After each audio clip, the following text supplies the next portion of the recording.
Hello to everybody. And I'm very happy that I have the possibility to address you with the topic of the multiple possibilities of the bioeconomy. And what is even more important, the issue how to achieve them sustainably.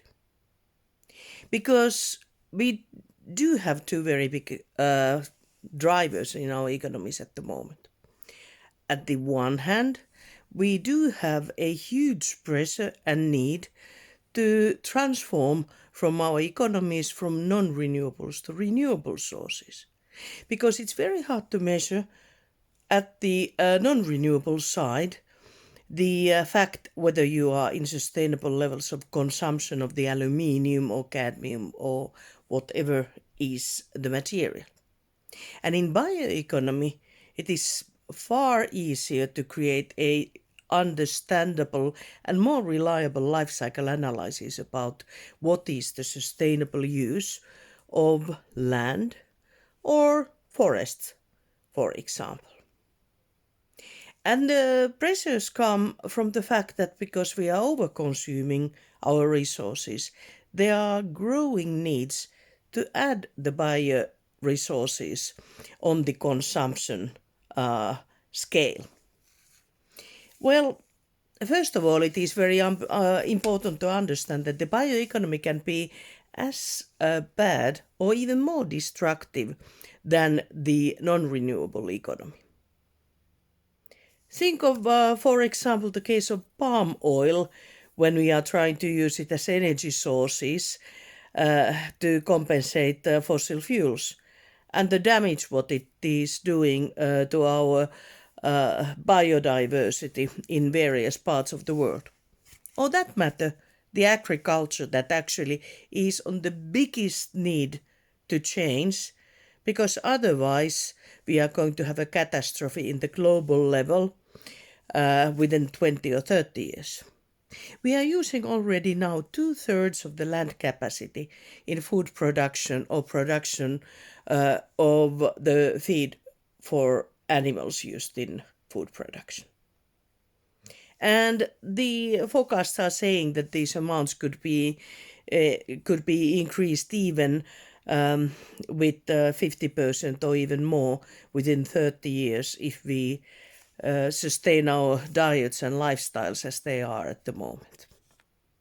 And already now its impact on the climate change or in biodiversity, and I'm talking about the global level, is humongous. So we need to separate and understand what makes the bioeconomy sustainable and what makes it unsustainable. And the first factor, I think, it is understanding the multiple uses of bioresources. Let me take an example. For example, we are quite often thinking that, okay, forests or biomass mass from wood is excellent and you should use it for biochemicals, for textiles, for packing, for construction, and of course for energy and a couple of other uses. But if you scale up all the uses together in the global level and the need to transform, for example, the majority of the textiles to be bio-based, or that matter if we would need to transform all of our fuels from fossil fuels to bio-based fuels, or only if we would look the packing, or any of these challenges. Let's take the example that all of the constructions would come from the wood sources. I mean, those construction possibilities that you can use the wood for. The world forests wouldn't be enough, not even for the single use. So before you sort of rush into and start investing in using some of these sectors or any of these sectors in global level, we would need to have a system understanding. That means what are the uses we are going to have in the future and how to fit the different uses all together And what is the sustainable level? What is actually the level that we can use? The soil, the forests, the air, or any of the ecosystem services. And that's why we need, in global level and on the EU also, and on national level, the trustworthy indicators. The indicators of the biodiversity, indicators of CO2 emissions, indicators of the growth, indicators of carbon sequestration, indicators of different kind of other impacts what the bioeconomy is having and what is its scale of renewability or capability for acting as a CO2 sinks. A lot of the information is already there, and the research area is booming new information and research, some of which we are going to hear today. But the point is that it is not harmonized, it is not a standardized methodology that you could call nature capital accounting. And indeed, at the moment, the Commission is preparing this kind of a system of a natural capital accounting. That should be, in the long run, a part of the Eurostat activities and used in national statistics and industry-wise statistics. And this is what we need. But the indicators need to be calculated correctly. And now I'm referring to the life cycle analysis. Because if you just look on the production level in Finland, for example, and see that our agriculture would be perfect or that our forest management would be perfect, it actually doesn't tell anything about the textiles we are importing from other parts of the world or the food that we are importing from the other parts of the world or using as a part of additives or small parts in homemade or European made products. So you need to take the due life cycle analysis in the calculation methodology and information into account. And this is the prerequisite. Second prerequisite is understanding about the biodiversity and its needs. There's an excellent work in Finland going on this field about new kind of a satellite-based biodiversity mapping. And it is astonishing that we do not, or how little we actually do know about the complexity of the biodiversity species or the improvement or degradation of the biodiversity globally. So you need very sound information on this side. Okay, what else you need to understand and what else you need to have? Well, you need to have the principle of a biomimicry on place. How would nature do this? And this is exciting field where a new research is booming in different sectors and industries, and I hope that you have sessions and discussion about this part of it, because this is a system way of thinking how you produce something. Then what is important also in this sustainability aspect is to see that you have two sides in bioeconomy. The one side is where you can use the resources, let's say, for example, in wood production or textiles.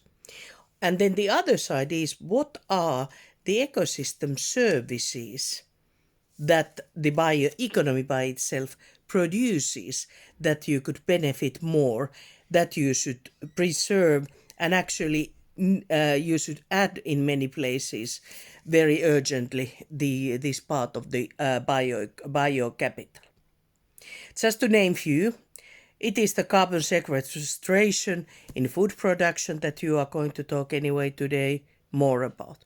And this is a huge possibility that could turn the agriculture of being a source of CO2 emissions and being part of the problem, being one of the major possibilities and solutions for the problem.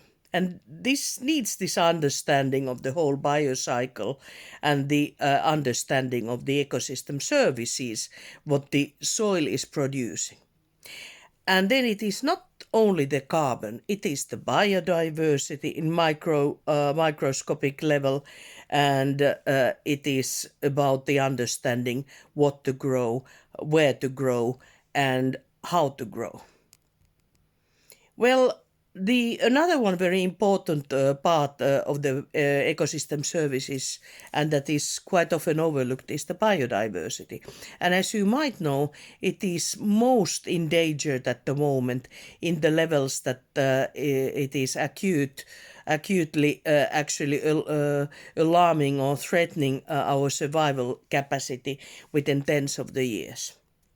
And the biodiversity by itself produces quite a lot of services like pollination, for example, or it produces different kind of possibilities for the quality of the soil, for quality of forests, and it is endurance for rapidly changing conditions after the climate change.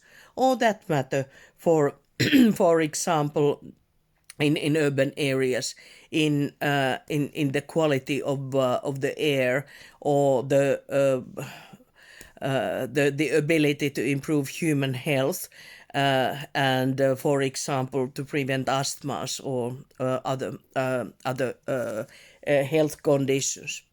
And that matter, biodiversity, is the biggest upcoming source for medicine, upcoming source of new bio innovations. So it is not only the elephants nor the tigers. It is from the smallest up to the biggest. And it is not only preserving species, it is preserving the total ecosystems for them. And it is not only preserving certain areas, it is preserving the whole area. That means that the way how you deal with the bio capital is done in the way that it doesn't diminish the biodiversity on that ecosystem. It enriches it, and it doesn't diminish the biocapital. And actually, we should take as a principle that all of our actions should add biocapital. So more biodiversity, more green infrastructure, more forests, and more greening and tolerating the nature close to us. Well, then, of course, if you look at the bioeconomy's possibilities or fields, you could say that they are endless. It is the biorefineries of the residues, because there isn't such a thing as a waste in the nature. And this is one point of thinking in biomimicry in very simple way. What comes out of the one process could be used in some other processes. It is understanding the importance of microbiome in human health and on the natural health. It is creating from unsustainable the sustainable food production. That means agriculture, but that means also consumption, for example, protein sources like fisheries, because fishes is one big possibility where we could create sustainable diets globally, but where we are actually going in alarming rate to wrong direction. It means, as mentioned already, the textiles, it means the constructions, it means the biochemicals, and very happy to talk about it here in Häme also. It means the green infrastructure, how you can add the greening in the cities and improve people's lives in health, in the value of the buildings, in insulating from heat, adding biodiversity, adding actually the protection against winds and other phenomena, and promoting as a protection against the flooding. So yes, indeed, bioeconomy has a multiple possibilities, but it needs to be done sustainably. And to do that, you need science, you need research, you need proper indicators, and you need life cycle analysis. And foremost, you need a proper and good system thinking. With these words, I wish all the best for your seminar.